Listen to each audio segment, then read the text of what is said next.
Assalamualaikum warahmatullahi wabarakatuh. Perkenalkan, nama saya Anggun Riyapsari dengan NIM H04200009 dari Program Studi Penyuluhan dan Komunikasi Pertanian Fakultas Pertanian Universitas 11 Maret Surakarta.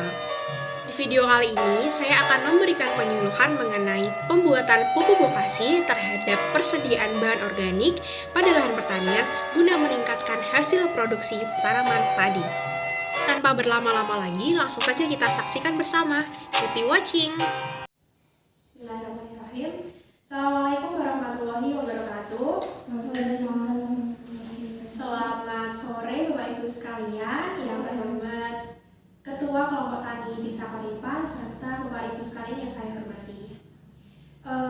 Pada kesempatan ini adalah kita bersama-sama memanjatkan puji syukur kehadirat Allah Subhanahu wa Ta'ala yang telah melimpahkan rahmat, taufik, hidayah serta inayahnya kepada kita semua, sehingga kita bisa berkumpul bersama di sore hari yang cerah ini dengan keadaan sehat walafiat. Sebelumnya, perkenankanlah saya untuk memperkenalkan diri terlebih dahulu. Nama saya Anggun Riyapsari, saya adalah mahasiswi dari Program Studi Penyuluhan dan Komunikasi Pertanian Fakultas Pertanian Universitas 11 Maret Surakarta. Sebelum memulai kegiatan penyuluhan pada sore hari ini, marilah kita bersama-sama berdoa supaya kegiatan kita diberikan kelancaran seperti yang kita harapkan bersama. Menurut agama dan kepercayaan masing-masing, berdoa mulai. Berdoa cukup. Langsung saja mari kita simak materi yang akan saya sampaikan. Baik Bapak Ibu sekalian, pada kesempatan kali ini saya akan menyampaikan materi mengenai pembuatan bokasi terhadap ketersediaan bahan organik pada lahan pertanian dalam rangka meningkatkan hasil produksi. Seperti permasalahan-permasalahan yang sudah Bapak Ibu sampaikan semuanya, kami berusaha untuk memberikan materi yang mungkin memang berkaitan dengan permasalahan yang sedang terjadi di Desa Paripan ini ya. Kemudian permasalahan yang terjadi saat ini, petani sangat tergantung pada penggunaan pupuk kimia untuk peningkatan hasil produksi. Padahal, penggunaan pupuk kimia secara terus-menerus akan mengganggu keseimbangan tanah. Berdasarkan kenyataan di lapangan, persediaan bahan organik pada lahan pertanian sedikit demi sedikit semakin berkurang. Jika hal tersebut tidak ditambah dan segera diperbaiki oleh petani, maka penurunan produksi akan terjadi pada tanaman pertanian. Untuk yang pertama, pengertian pupuk bokasi.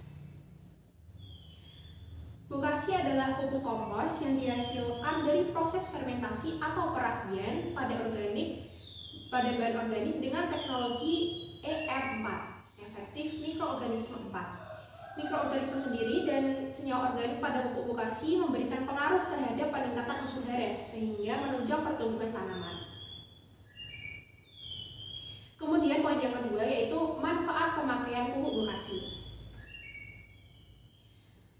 Manfaat yang pertama adalah meningkatkan kandungan organik dalam tanah. Penggunaan pupuk bokasi akan meningkatkan kandungan organik tanah yang hilang akibat pupuk kimia. Selain karena penambahan pupuk organik, tetapi bakteri yang terkandung dalam pupuk bokasi akan menyebar dan berkembang dalam tanah sehingga membuat tanah menjadi lebih berkualitas. Kemudian poin yang kedua, memperbaiki struktur tanah. Penggunaan pupuk bokasi terbukti dapat memperbaiki struktur dalam tanah yang telah hilang akibat dari penggunaan pupuk kimia.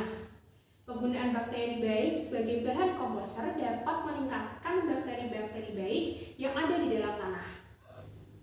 Dan kemudian poin yang ketiga yakni mempermudah dalam pengelolaan tanah.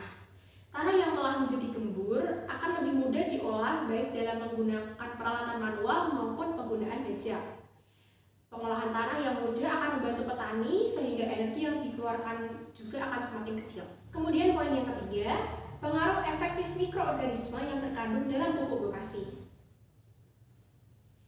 Pengaruh efektif mikroorganisme 4 yaitu yang pertama, memperbaiki perkecambahan bunga dan kematangan hasil tanaman.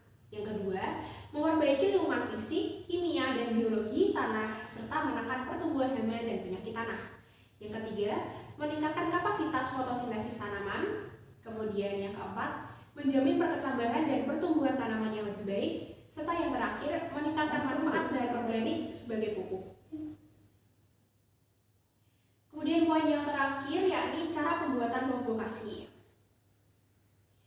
Berikut bahan-bahan yang perlu disiapkan dalam kita untuk membuat pupuk vokasi. Yang pertama, pupuk kandang 300 gram, dedak 50 kg, kemudian dedak halus 100 kg, kemudian sekam atau arak sekam 100 kg, sekam padi 200 kg, gula yang dicairkan 200 ml, kemudian efektif mikroorganisme 4 500 ml, dan air secukupnya. Berikut cara pembuatan daripada pembuat pupuk vokasi. Yang pertama, campurkan pupuk kandang dengan dedak, sekam padi, kemudian diaduk sampai rata sehingga terbentuk adonan. Buat larutan gula pasir ditambah dengan E4 dengan pelarut air dan masukkan ke tumbler. Yang ketiga, siram adonan pertama tadi dengan larutan yang sudah terbentuk secara merata. Dalam penyiraman jangan terlalu basah ataupun kering, kandungan air sekitar 50% saja, ditandai dengan apabila adonan dikepal, maka tangan tidak akan mengeluarkan air, dan dari adonan apabila kepala dilepas maka adonan akan megar seperti itu. Kemudian yang keempat, adonan digundukkan di atas ubin yang kering dengan ketinggian 15-20 cm, kemudian ditutup dengan karung goni selama 3-4 hari.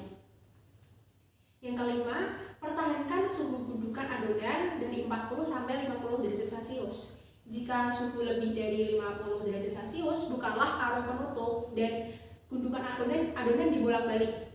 Kemudian ditutup kembali dengan karung goni.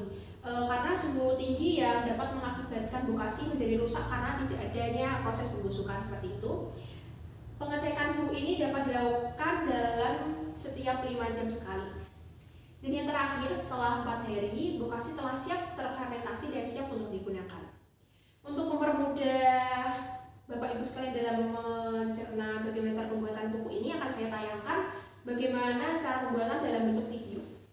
Gunakan E4 efektif mikroorganisme. Saya menggunakan molase atau tetes tebu, atau juga kita bisa menggunakan gula bersih, bisa disimpan di selasar rumah.